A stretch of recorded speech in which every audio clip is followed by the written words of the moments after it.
All right, folks, welcome back to Mike and Maurice's Mind Escape. We have episode number 191. We're going to be discussing the recent UAP photos and George Knapp's new article on Mystery Wire. And we'll be discussing a little bit of the stuff on the USS Kidd, too. Before we get started, head on over to Patreon at patreon.com/mindescapepodcast. For just $2 a month, you'll get exclusive guest episodes and segments. We have a ton of stuff on there. If you listen to our podcast and you like it, there's like basically a whole nother catalog on there if you're not already a Patreon member. So go check that out. We're also on Discord and pretty active on there. So you can check us out on there. We do these fan chats. So if you want to chat with us, come check it out. And also head on over to indrasweb.org. It is live. This is the social media platform we created to connect open minds. So whether you're discussing, UAP, UFOs, different theories, hypotheses, speculations, it's a perfect place to do it. And, it's good because the stuff that's on there, it's not really nonsense stuff. There's a lot of stuff on there that's credible, but also kind of out there. So I like where it's going. Absolutely. All right. So what's going on? This is our second stream of the night. Not too much, man. What's going on with you? Nothing much. I think this is a Mike and Maurice first, right? Two live streams in one night. I mean, I think we've maybe done two in one day. We actually did. We did an episode of the one when we had Avi Loeb on, and then later that day we had Andrew Gallimore on. So that was a star-studded day.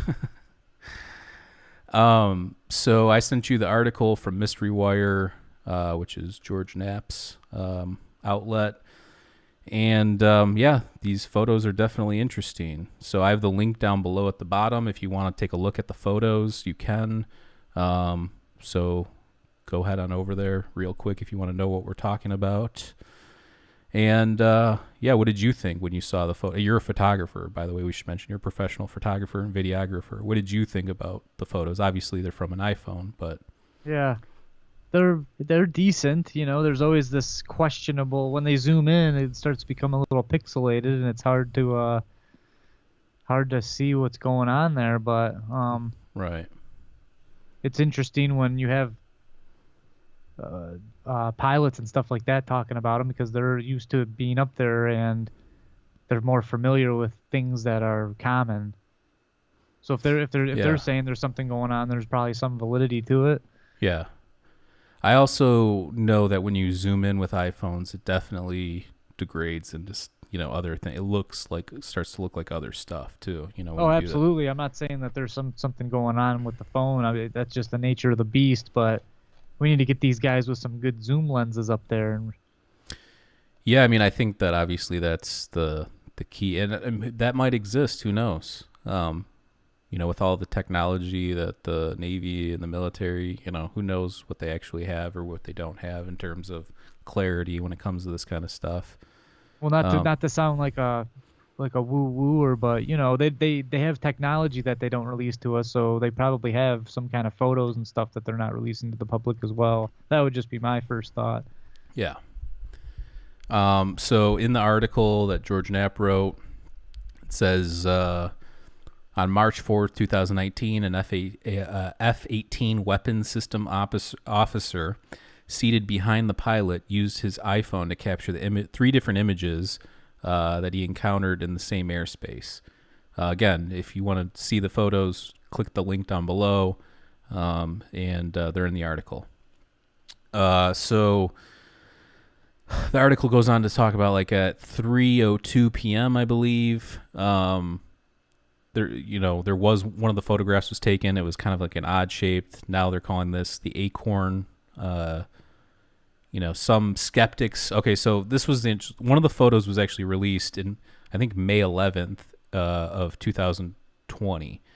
And people were saying it looks like this, it looks like that, it looks like a balloon. There's somebody pulled up a picture of like a Batman party balloon type of a thing, and they were saying that's what it is.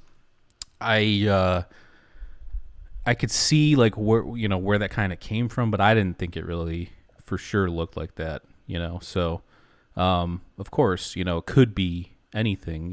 Some of these photos are not that clear. But, yeah, so they were calling that the acorn. The skeptics call it, the Batman balloon. That's kind of what you see on UFO Twitter. Let's see here. Another photo was taken close to roughly the same time. I think the photo that was initially released in May isn't the same photo as the acorn photo that George Knapp put out there. I'm not 100% sure on that. Maybe somebody can comment, but I think those are different photos. Let's see here. Other photos taken on March 4th, 2019 have never been made public until now. Mystery Wire has taken the steps of watermarking these photographs. In the article, I saw a lot of people on Twitter, or some people on Twitter, took issue with this. But look, if you're protecting sources and you're a journalist and you have, exclusive access to stuff, I don't see a problem with that. Well, what are people on Twitter saying that that's doing for them? Yeah, I don't know. It's just like, it's just people complaining about stuff. And why then wouldn't you he watermark mentioned it? He mentioned we will at a later date release the photographs without the watermarks. Let's see here. So the other thing is these three different photos that are taken within, 15 minutes of all of them within a 15-minute time period. They all look different. So the one, let's see here. The first one at 2:44 p.m. is the Sphere UAP, which if you saw the article, this is the UAP that kind of, it looks like those videos, when you see people like taking videos of like orbs on their iPhones, and it kind of looks like a circle with kind of like littler circles in there, and it's just kind of like morphing into like different things. Yeah. So you see that. Now, the interesting thing is all three of these photos look different. They're all in the same airspace. They're all within a 15-minute, period of each other. To say that it's a balloon, I don't know, because why would there's three different balloons, or there a balloon that morphs into different things? I don't know, that there's something about that doesn't really make sense rationally or logically. And when you're talking about, logic and reason and stuff in regards to UFO, usually it's like you're making stretches to like justify things. And this, it seems like, well, three different views or three different angles, kind of three different looking things. I don't know.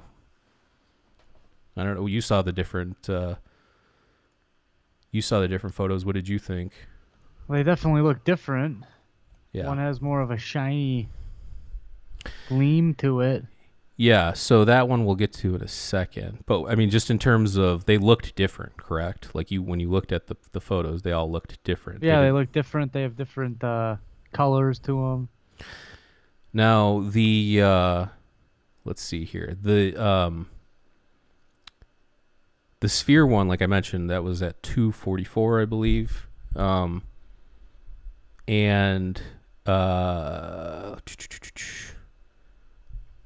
So then at 3:02, okay, so yeah, so the first one was 2:44. The second one was at 3:02 p.m., and that one was supposedly the Acorn one, which is the one that was released in May, or leaked out there, and people were trying to debunk it and everything. I don't really, people are saying like, oh, this channel thinks it's that, or that channel thinks it's that. Like I don't think about this in the same terms of, I'm a watcher of, UFO Twitter. Obviously, we produce content, but we're not just a UAP or UFO channel. And I try and think about these things in a more different style than I see a lot of other people thinking about them. And that's not better or worse or anything like that. I just apply more philosophy and metaphysics to this stuff. So, yeah, we don't jump on bandwagons either. We're very skeptical and yeah, I don't have any allegiances to any person or idea. Like that's the whole thing about our show too, is like we don't put any eggs in any baskets, because it's always this ever evolving picture. And the second you start, marrying yourself or, dying on a hill or whatever, it becomes like you're defending something that's probably not even true anymore. So Do you know when the Tic Tac was filmed? Let's see if I can. that's from November 2004, I believe. Oh, so that's very old. Yeah, those Okay. ones are not. Those ones are not new. The gimbal ones from 2015, when we just had Matthew Roberts on. That's when he was on the USS Roosevelt. That was taken in 2015. And this kind of stuff just kind of surfaced like 2 years ago. 3 years ago, or whatever, the New York Times, I think it's 2017, the New York Times article came out, and then those videos came out. So yeah, it's somewhat recently. Supposedly they were kind of known before, but It's just strange that there's a disconnect where these were shot on March 4th, 2019, and now we're finally talking about it. It's like, why doesn't this stuff come out immediately? well, I mean, you're in the military, you're flying F-18s, are you just going to start sending UFO pics around? Like, I don't think it works like that. Like, you would think about it from this, you'd be looked at differently, right? Like, why would you're thinking about this as how we talk about this stuff all the time. You're not thinking about it from somebody that's like in the military flying F-18s or, doing different stuff like that. Like, you're thinking about it from like a civilian who's interested in this topic standpoint. Right, but I'm actually kind of supporting the fact that it might not be anything, and someone's just getting a hold of these photos and then exacerbating the thing years later, trying to make something of something that it may not be. Yeah, but why would you do that? I mean, like, George Knapp's one of the most respected journalists, and he does journalism outside of UFO stuff. So, and he's won all sorts of awards. So, like, I don't see somebody with that kind of integrity just throwing stuff out there willy-nilly. That's just my opinion. Right. I think they were talking to Fravor about it too, weren't they? What do you mean? I thought I saw like there was a video in this article. I thought, Yeah. and it showed them like talking to him. I was just assuming they were talking. Maybe they were just like showing him because he's famous for the other videos. Yeah, I mean, he's the face of the army and everything's. well, he was yeah, I mean, did he discuss this? I don't know, but I mean, again, that was the whole Tic Tac stuff. So Right, that's what I'm saying. He's like the face of the UFO when it comes to the military.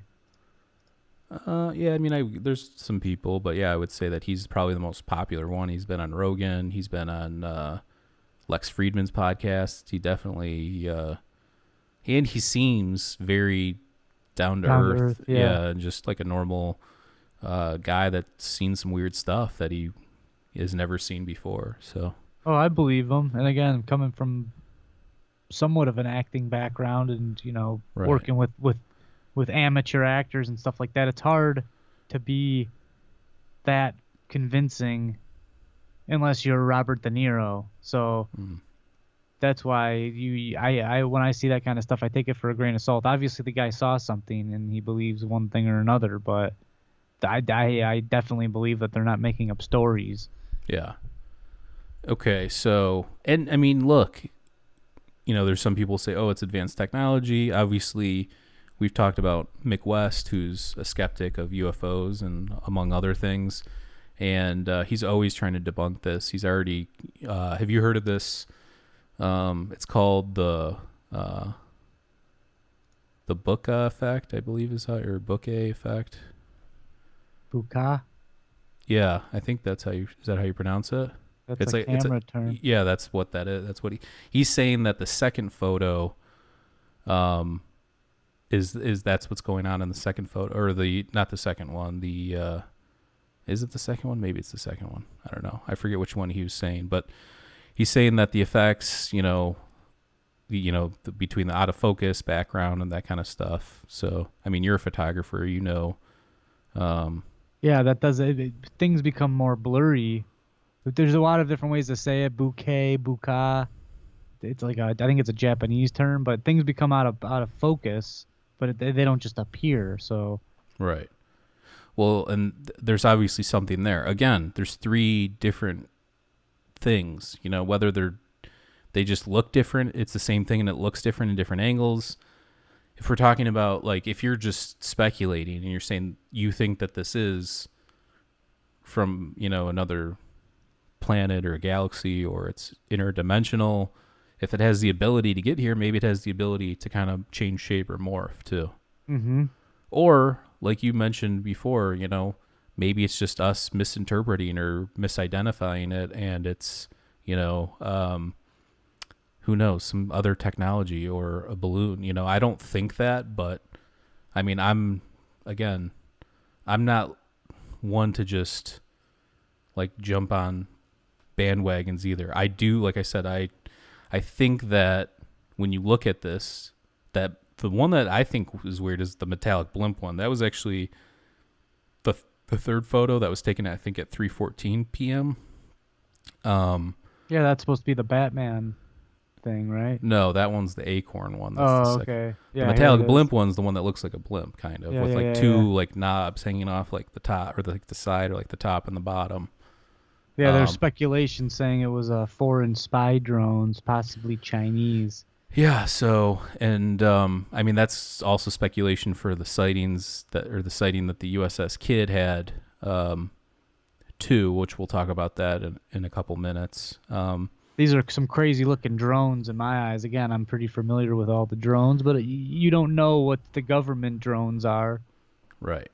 Well, I mean, and the other thing too is, it's so, when you're talking about this stuff, it's not like we're talking about science in the sense of like what we were just talking about in the last episode with the Fermi lab and the new, possibly a new fifth force of nature. Like, it's not like that. Like, we can't conduct empirical research or evidence, it's, or conduct experiments and stuff like that and come out with empirical evidence. This is something that, let's say hypothetically, let's just say for sure this is from another place, whether it's a different dimension or a different planet or whatever. Let's just say that's the case. We would not be able to understand it at all. And like, that's why me personally, my opinion on this is that I believe that life in the universe exists. It's statistically probable based on what we know about math and science, and not like even if you just take a look at like an updated version of the Drake equation, there's still like tons, like billions of possibilities of life. So I do believe that there's life out there. I also know that people see weird stuff in the sky. I've seen weird stuff in the sky. I saw that orb, that orange glowing orb with my dad, and I actually just wrote a blog that I'm going to release. Maurice read it actually, called Epistemology and UFOs, and it's about how do we know what we know, and a lot of it's hearsay, or this person told me that, or this person told me that. But there's two things that we do know. One of them, again, statistically, life is probable in the universe. Another one is that people have been seeing weird things, and now we have data. We have pictures, we have movies, we have pilot accounts, we have military accounts.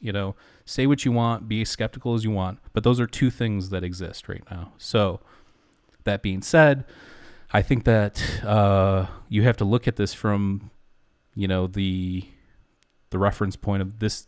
These might be something otherworldly, and I'm not sold on that. I'm not saying I 100% think that those photos are this or that or the other.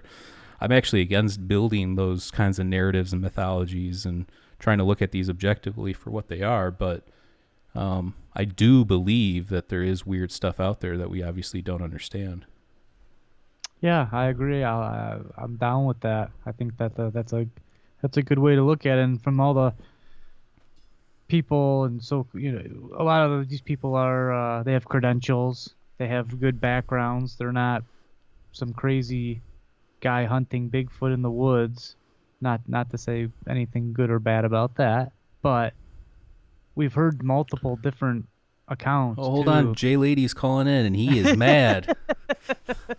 No, again. Shout out to Jay. We love you. Yeah. We know. We'll take in whatever you have to say, and then we can make our own conclusion from that. But what I'm saying is, especially with like a Jay Lady, well, especially with Lee Adams, where he was talking about some kind of what was he saying, that there was some kind of like gelatin Sky jellyfish or like sky jellyfish like type thing. massive So, sky trash bag looking thing. and then you hear that, and then you hear another guy talking about something similar like that. But then there's all these different things that people are seeing. Are they all connected to the same thing, or are they all something different? That's where it becomes hard to decipher what's going on there, because some of these things may be a Chinese drone. But we know for a fact that some of this stuff is not, especially like that jellyfish type of thing. Again, I've had my own weird experiences with jellyfish. Go listen to our trip report episodes from after my fish show experience with jellyfish, and it was a very intense psychedelic experience where I definitely felt like there were intelligent jellyfish floating around me. So the jellyfish thing for me, it's kind of interesting. So. And I'd never, up until that point, even entertained, like, I don't even know why I was seeing that. It wasn't like a preconceived notion. It was just a very weird experience. And I also like some of the stuff that, what's his name? Dr. Gregory Little. Gregory Little was talking about the plasma stuff. So it could be a mixture of things. Yeah, natural and unnatural. His thought, yeah, okay, so this doesn't even have to be it could be some sort of natural phenomena. It could be something that we just don't understand. Maybe it's something biologic. Like there's so many weird things that it could be. Well, right. We used to think that eclipses were signs from the heavens. Right. So that metallic blimp one was taken, that picture, I think at 3:14, or actually I deducted that on my own. It said it was taken 12 minutes after the other one, so I deducted that it was 3:14. Let's see here. I talked about Mick West, and look, I'm all for kind of skepticism. We're kind of skeptical on the show. I don't just wholeheartedly just believe in things. Let's look at the evidence. Let's look at why people think the way they think. At the same time, I think Mick West is not approaching this from I shouldn't say that. Maybe he's looking for truth, but it seems like he's actively just trying to debunk, and that maybe the only way he would believe if, that these were ET or interdimensional or whatever is if one actually talked to him himself. And then maybe he's skeptical. I don't know. But I wouldn't go as far as to say he's using heuristic rhetoric, which is just arguing without the purpose of finding truth. I would say it's more of maybe he thinks that's his truth, is that this stuff doesn't exist and people are just experiencing weird things, and it's just can be explained away by different stuff, material things, or errors in cameras and stuff. I don't know, but it just seems like he's not coming from a place of, I don't know. It's hard to say. He seems like a nice guy though. I mean, there's a lot of people that take shots at him online, and he's not like fighting back or getting aggressive with people. So, well, the bottom line is that the government is taking very serious interest in this stuff. So, yeah, and there's supposedly that report that's going to be published, outlining what they know. I mean, again, take it for what you will. Will there actually be a bunch of stuff in there? Will it be stuff that we already know? I don't know. Let's see here. It's still good to get into the public, because if we had this conversation 10 years ago, people would be like, "What's wrong with you? You're into UFOs." And now it's kind of an open dialogue between everybody. Has it kind of like you're not going to be some kind of freak if you talk about this stuff. Right. Well, and look, which is good, I think. I think you've UFO Twitter, I think, has had a huge shout out to UFO Twitter. I don't really participate in a lot of the opinion stuff on there, but I watch what's happening. I'm sure it can get real messy real quick. I watch what's happening. I observe. I find some of the stuff interesting, but yeah, there's a lot of like petty stuff happen. There's a lot of stuff happening on there that I don't really engage with, just because I'm not like a drama person, so. And at the end of the day, I'm just after truth. I don't know what that is. I'm open to all possibilities. I'm not saying that I for sure believe it's this or that or whatever. I think it's, like I said, it's weird that these three images look so different and they're all supposedly of the same thing, taken within 15 minutes of each other. Yeah, it's wild. So let's see here. So I should buy that 600 millimeter zoom lens, and that's what we're gonna send you out and just start taking pics of the sky. And these new lenses are 13,000 a pop. I don't know if I'm gonna be investing in it. When you went out to do that to capture Comet Neowise, when you did that Maurice's Adventure episode, you caught some weird stuff though, didn't you? Just by accident. Yeah, it was. Again, it's weird because it doesn't really seem to come through on the video, but it was a wild experience. I was in it's like a camp. It's a family camp. It's a place that we've gone our entire lives, and when you're there and everybody's, there's probably like 100 or 200 people there.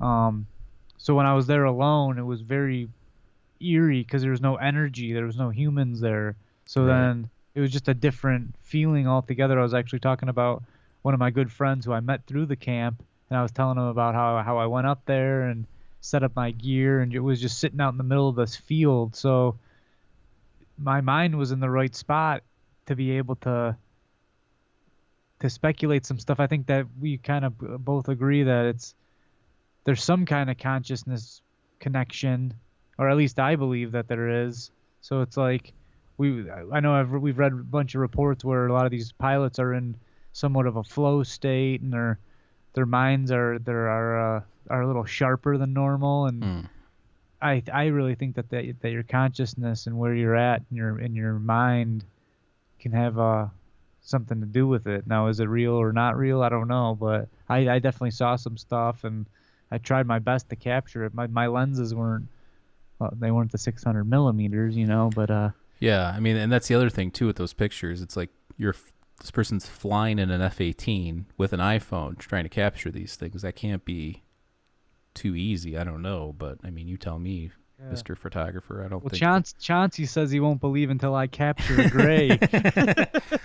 That's awesome. And actually, in my closet right now. What if one pops out?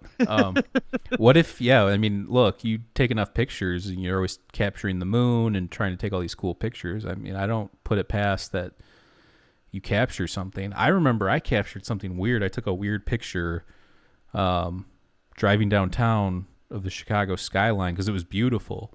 And then like later on, after I looked at the picture, there was this like thing. I don't know what happened to this picture. I've had 2 external hard drives get destroyed on me recently, but I think I showed you a while back, but I thought it was super interesting. I showed my uncle. He's like, that's really weird. It almost looked like a Tic Tac with like a little cloud around it. It was really weird. Yeah, that is pretty cool. But again, this was flip phone. I mean, I think I had like a US Cellular flip phone at the time. So that wasn't like 1 megapixel. Yeah, that wasn't anything. But again, it was clear enough where it was like, what is that? That thing's weird. And why is it over the airspace downtown Chicago, Yeah, see, the issue with me is most of the night photography that I do is a real wide angle lens. So you're not really going to be zoomed in enough to kind of get detail of a far enough object because you want to capture as wide of the sky as possible. But I have captured some strange. My really good friend passed away, and then I was filming a little comedy skit in my uncle's office in these 2 little orb things circled. I gotta dig through the footage and find this clip because it was very peculiar. I watched it a million times. I've seen that. I saw that clip you sent. Trying to figure out if it was a bug or what it was. Again, it could have been a light hitting the lens and creating an artifact of some sort, but the way that it circles around, it wasn't the light. It wouldn't perform like that. Right. What is that? I have no idea. And you said that you and your buddy were observing some kind of before band practice one day, I went to my buddy's house, and weird enough, now that you say that, his friend had passed away the day before, and we saw these 2 like little lights.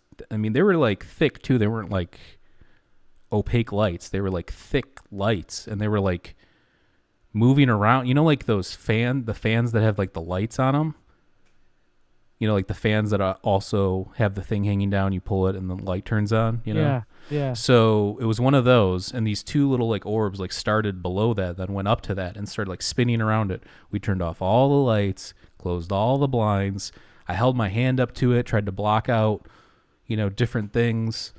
So So you had a real encounter with the thing. Yeah, it was really weird, dude. It really, at the time, I wasn't really, this was probably 5-6 years ago. I really wasn't deep into this stuff. You know, I wasn't even in the podcast mindset yet or research mindset yet. So it was just really, really weird. I think I did mention it in one of the episodes we've done, but yeah, that was really, really strange. And we were only like 5-10 minutes from the Great Lakes Naval Base too. I don't know if that matters, but I just thought that whole experience was very weird. I have the old footage. I might spend a couple of hours trying to dig this up because it would be a nice juicy tidbit for our Patreon. Okay. Yeah. Why don't you do that? So let's see here. George in his article says critics tried to explain away the object. Several people online compared the acorn to the Batman balloon, but 2 years later, after careful study by the UAP task force, the objects remain unidentified.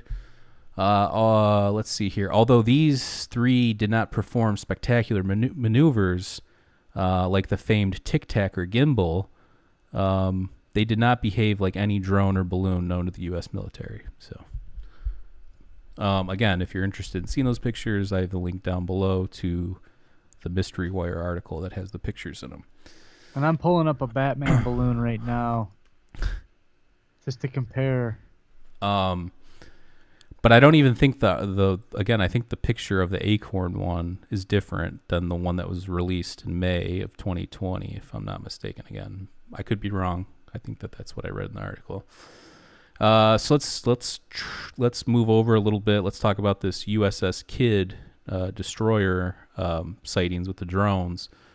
So I think this happened in July of 2019 in California's Channel Islands. These drones hovered around the USS destroyer a couple destroyers for hours off the California coast. Let's see here. They're still unidentified more than a year and a half after the episode. Admiral Michael Gilday, Chief of Naval Operations, spoke about the 2019 incident he just did a bunch of articles. You can see that stuff. That's all over Twitter and stuff too. I think NBC did an article on it too. He was asked if the Navy had identified the drones that flew near the USS warships near the Channel Islands off Southern California, and Gilday said, "No, we have not." So that's a pretty in-depth answer right there. No, yeah. We have not. Yeah, that's what they always. There was as many as 6 drones that flew around the warships. It says it was often low visibility. Let's see here. It says it prompted security precautions on board. Let's see here. Okay, this says the drones were able to stay aloft for 90 minutes or more, surpassing the capability of any commercially available drone. So either somebody came up with some intense power source or battery, or these things are something weirder or more advanced. It says, according to the ship logs, the drones were also able to fly at the same speed as a destroyer, traveling at 16 knots in low visibility. That is defined as less than 1 nautical mile of visibility. Yeah. This episode raised the possibility of a serious security breach. Let's see here. So yeah, I mean, that's kind of an interesting one, right? It's all interesting. It's just. Yeah, I what mean, what does it mean? It is all interesting. I like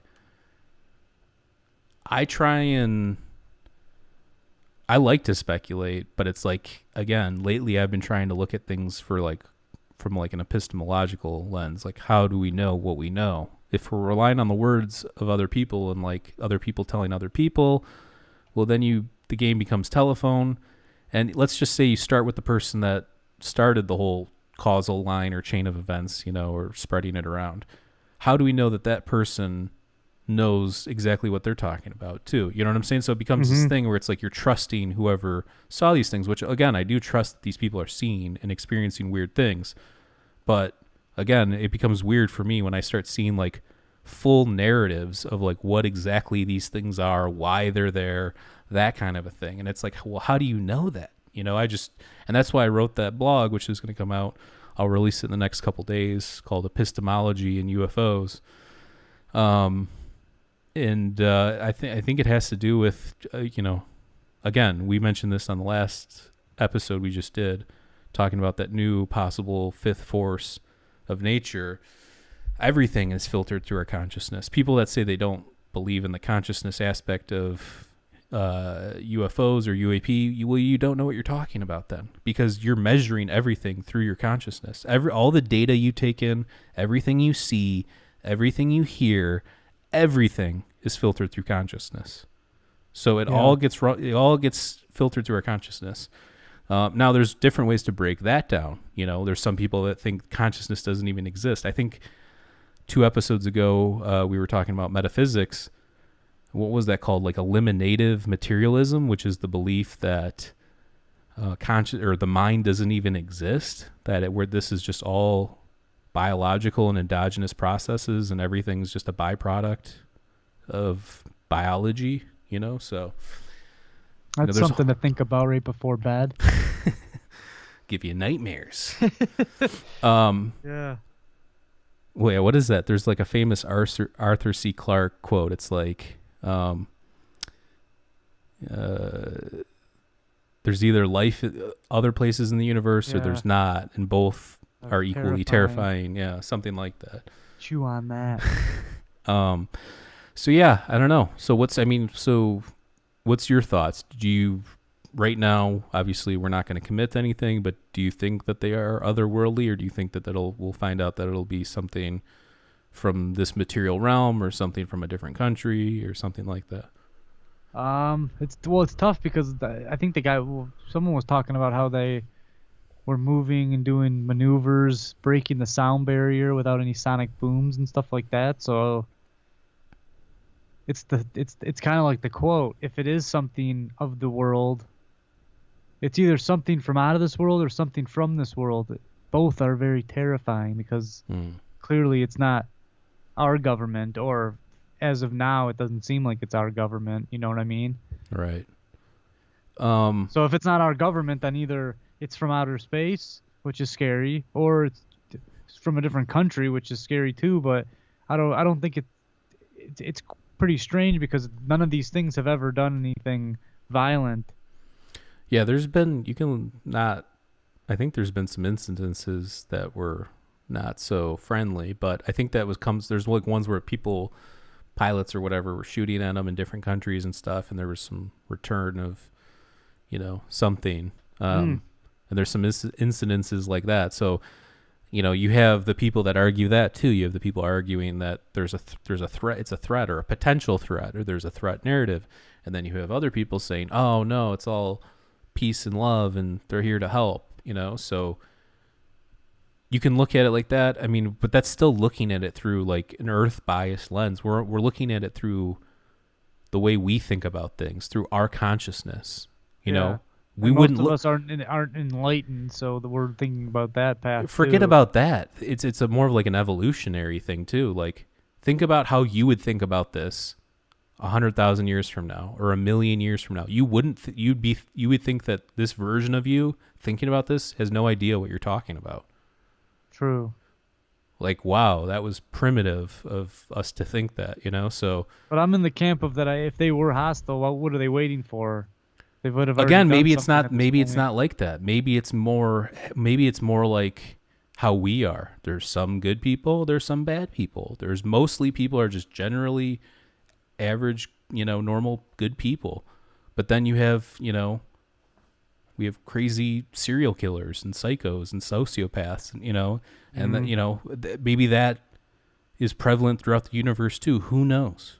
But But don't you think if they had the kind of technology to travel light years, that instead of firing back, they would send a beam? Maybe it's like some people, a lot of people use that ant analogy, like, oh, they don't care about us because it's like staring at like an ant mound or something. But we stop a few of them from there's entomologists, there's people that go to the rainforest specifically to study ants and insects and different things. So why would we think that this could be any different in that sense? Like, there could be versions of those beings, if they exist elsewhere, could be sent here to investigate or see what's up. It might just be an alien's hobby.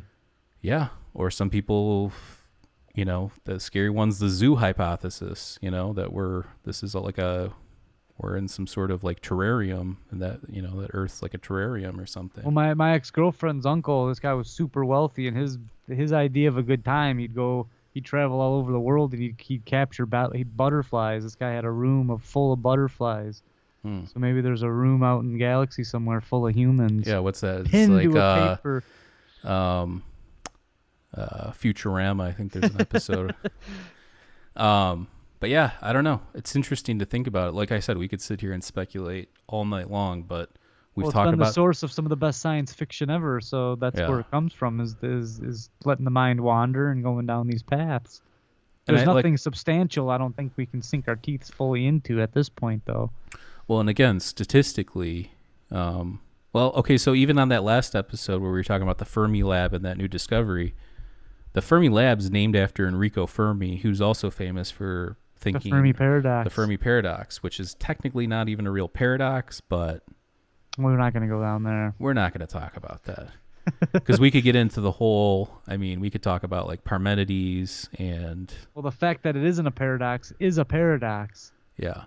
Chew on that. And Zenos paradoxes, there's a lot of stuff that we could talk about with that are actual paradox. But yeah, I think that, Enrico Fermi asked the question, if there's supposed to be all this life out there, where is it, kind of a thing. And, then you talk about like the Great Filter, and you have to get past a certain point in humanity. And then there's the Kardashev scale, which is like if you can, turn your civilization and use your planet as a power source, your star as a power source, and all that kind of stuff. So but yeah, so we're gonna wrap it up there. Again, I'm gonna probably post that blog, and actually it was inspired by a recent psilocybin trip, and actually I wrote most of it while I was peaking, and I was shocked when I read it back later. I'm like, this is some interesting stuff. Yeah, we better double check this bad boy. I felt like I'm gonna proofread it, but I felt like I was you read some of it, there were some errors, but I felt like I was like downloading it, not necessarily like, I'm not gonna get all woo woo with it, but maybe you were in the flow state, bro. When you're in the flow state, possibly even on a psychedelic, I think that weird things happen, and I think that when you listen to some of these people talk about these things, they feel like they're getting information from other places. So again, I don't know, I'm not going to say specifically I felt like that was the case, but it did feel like it came to me out of nowhere. I wasn't even thinking about it. I didn't think about it going into it.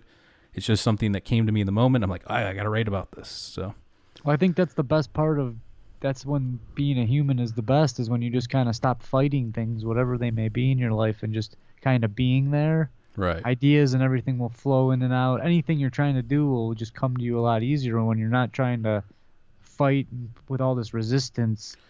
And I felt like I was kind of giving myself, I felt like I was being honest with myself in that moment about how I think about UAPs and UFOs and extraterrestrial life. Like, how do we know what we know? Like, why do we think this? And I get into like why I think we think it and different things. And I tried not to be like critical of anybody and just laid it all out there. Like, this is what I think and this is why I think it. And like I said, I thought it was like an honest appraisal in the moment of how I think about these things. So beautiful. Yeah, I thoroughly enjoyed it. I'm pumped up to get that out into the public and get some feedback. Yeah. And we're going to be working on some cool stuff that we'll announce sometime in the near future here that I think people will enjoy. So, all right, before we get out of here, again, head on over to Patreon at patreon.com/MindEscapePodcast. For just $2 a month, you'll get exclusive guest episodes and segments. Again, if you listen to our show, you like it, there's a whole other catalog of guests, episodes, and segments and stuff. Lots of great stuff. If you like the UFO and UAP topic, we have tons of guests and episodes on that on there. Also, we are in Discord, so come chat with us on there. And one more time, head on over to indrasweb.org and sign up for an account. It is live. This is the social media platform we created to connect open minds. So if you like discussing this kind of stuff and you have a real speculation, hypothesis, theory, whatever it is, come discuss it. We love talking about that kind of stuff. So, and beautiful. That's are it. Are you gonna be the one to say it, or am I? What, we love everybody. Stay safe out there.